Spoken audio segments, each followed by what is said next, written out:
नमस्कार, prime time के आज के इस अंक में आपका स्वागत है। मैं हूं कीर्ति सलाथिया और आप देख रहे हैं द फोर्थ वन इंडिया। आइए बुलेटिन में सबसे पहले नजर डालते हैं आज दिन भर की प्रमुख खबरों पर। अमित शाह ने कहा सितंबर से पहले होंगे जम्मू कश्मीर में विधानसभा चुनाव। कहा पाक से जुड़े संगठनों से नहीं, कश्मीरी युवाओं से करेंगे बातचीत। बोले अफसफा हटाने पर विचार करेगी केंद्र सरकार। महाराष्ट्र में विपक्षी गठबंधन में सीट बंटवारे को लेकर पड़ी फूट। प्रकाश अंबेडकर की वंचित बहुजन अघाड़ी और शिवसेना उद्धव बालासाहेब ठाकरे ने घोषित किए उम्मीदवार। मुंबई उत्तर पूर्व सीट पर उम्मीदवार घोषित होने के बाद शरद पवार गुट वाली एनसीपी के कार्यकर्ताओं ने किया प्रदर्शन।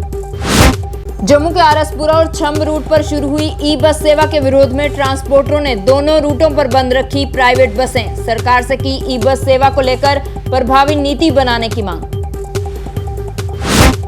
जम्मू क्षेत्र के कलाकार समुदाय ने सैटेलाइट डुग्गर चैनल की मांग को लेकर विरोध रैली का किया आयोजन। जम्मू की सांस्कृतिक विरासत, कला और भाषाओं के संरक्षण के लिए सैटेलाइट डुग्गर चैनल शुरू करने की सरकार से मांग। तो यह थी आज दिन भर की कुछ बड़ी खबरें और बुलेटिन में अब आगे बढ़ते हैं और देखते हैं खबरों को विस्तार के साथ। केंद्रीय गृह मंत्री अमित शाह ने कहा कि जम्मू कश्मीर में सितंबर से पहले विधानसभा चुनाव करवाए जाएंगे। कहा भारतीय जनता पार्टी का वादा है जम्मू कश्मीर में लोकतंत्र स्थापित करना। कश्मीर की पारंपरिक पार्टी पर हमला करते हुए कहा कि जम्मू कश्मीर में जल्द लोकतंत्र स्थापित होगा, लेकिन ये 3 परिवारों का लोकतंत्र नहीं होगा, ये जम्मू कश्मीर के लोगों का लोकतंत्र होगा। अमित शाह ने कहा हम पाकिस्तान से जुड़े संगठनों से नहीं बल्कि कश्मीरी युवाओं से करेंगे बातचीत। अनुच्छेद 370 हटने के बाद से जम्मू कश्मीर में हर घर तक पहुंचा विकास। जम्मू कश्मीर में सशस्त्र बल अधिनियम यानी अफसफा हटाने पर विचार करेगी केंद्र सरकार। एक लोकल टीवी चैनल के साथ साक्षात्कार के दौरान अमित शाह ने कहा सरकार जम्मू कश्मीर से सैनिकों को वापस बुलाने और कानून व्यवस्था को जम्मू कश्मीर पुलिस पर छोड़ने की बना रही है योजना। कहा पहले जम्मू कश्मीर पुलिस पर नहीं किया जा सकता था भरोसा, लेकिन अब विभिन्न ऑपरेशन का नेतृत्व कर रही है जम्मू कश्मीर पुलिस। लोकसभा चुनाव के लिए महाराष्ट्र में विपक्षी गठबंधन की सीट शेयरिंग के ऐलान से पहले ही विपक्षी गठबंधन में सीट बंटवारे को लेकर पड़ी फूट। शिवसेना उद्धव बालासाहेब ठाकरे ने आज सुबह किया 16 सीटों पर उम्मीदवारों का ऐलान। प्रकाश अंबेडकर के नेतृत्व वाली वंचित बहुजन अघाड़ी ने घोषित किए 9 उम्मीदवार। प्रकाश अंबेडकर ने विपक्षी गठबंधन से अपनी राहें अलग कर महाराष्ट्र में लोकसभा की 9 सीटों पर उतारे अपने उम्मीदवार। शरद पवार गुट वाली एनसीपी के कार्यकर्ताओं ने भी मुंबई उत्तर पूर्व लोकसभा क्षेत्र से उम्मीदवार घोषित किए जाने के बाद पार्टी कार्यालय के बाहर किया विरोध प्रदर्शन।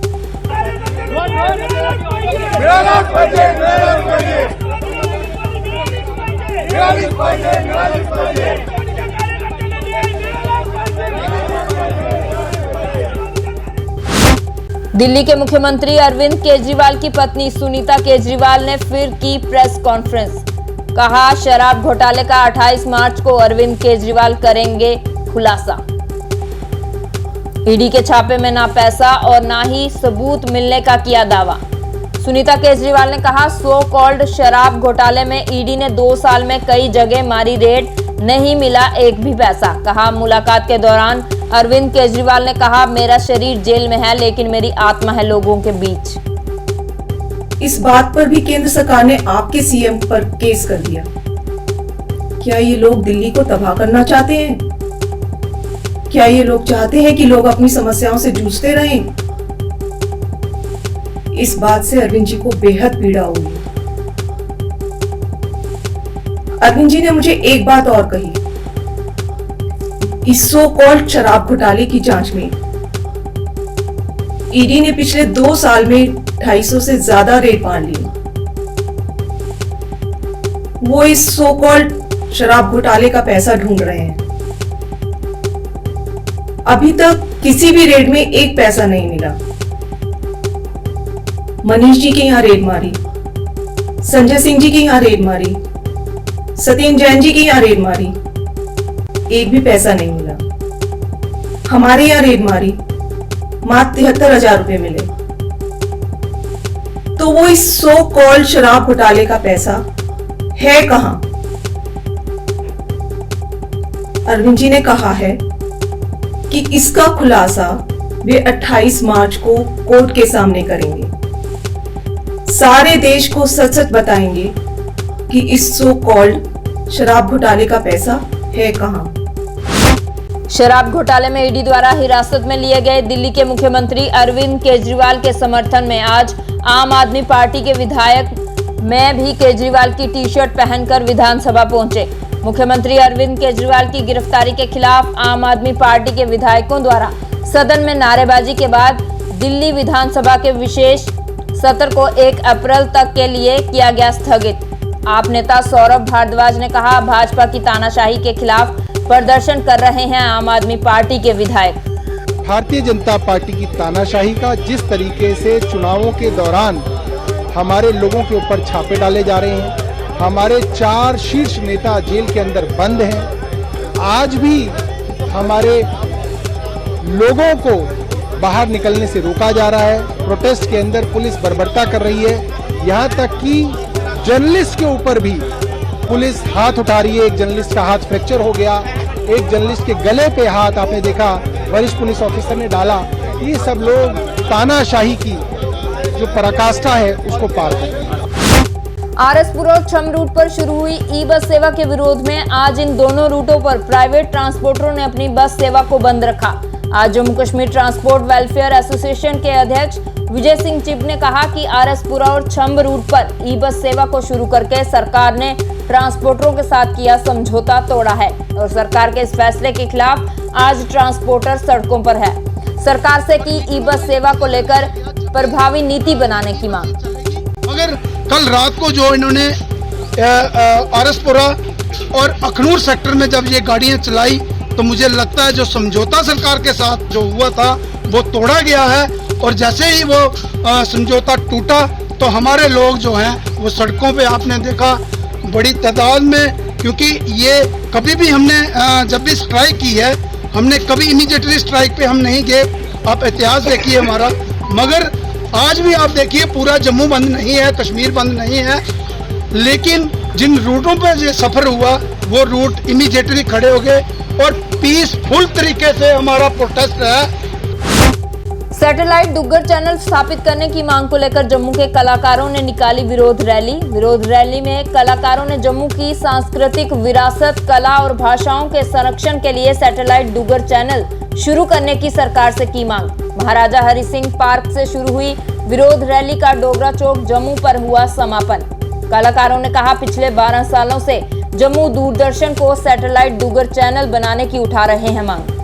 किसी भी कौम की पहचान जो है वो उसकी भाषा, संस्कृति और विरासत होती है, जो कि हमारी लुप्त होती जा रही है। और हम चाहते हैं कि दूरदर्शन ही एक इतना अच्छा माध्यम है जिससे लोगों तक आसानी से पहुंचा जा सकता है। और हम चाहते हैं कि हमारी संस्कृति, हमारी भाषा, हमारी विरासत जो है जन जन तक पहुंचे।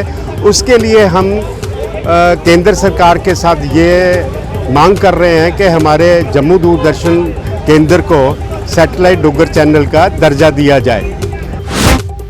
पुलवामा जिले के तराल में सीर जागीर क्षेत्र में रात को आग लगने की घटना में एक मकान हुआ क्षतिग्रस्त। घरेलू गैस सिलेंडर में रिसाव के कारण लगी इस आग में सीर जागीर के रहने वाले मंजूर अहमद भट्ट और मोहम्मद खलील भट्ट का मकान जलकर खाक हो गया। अग्निशमन विभाग और स्थानीय लोगों द्वारा घटनास्थल पर समय रहते चलाए गए बचाव अभियान के कारण इस भीषण आग की घटना में कोई भी जानी नुकसान नहीं हुआ है।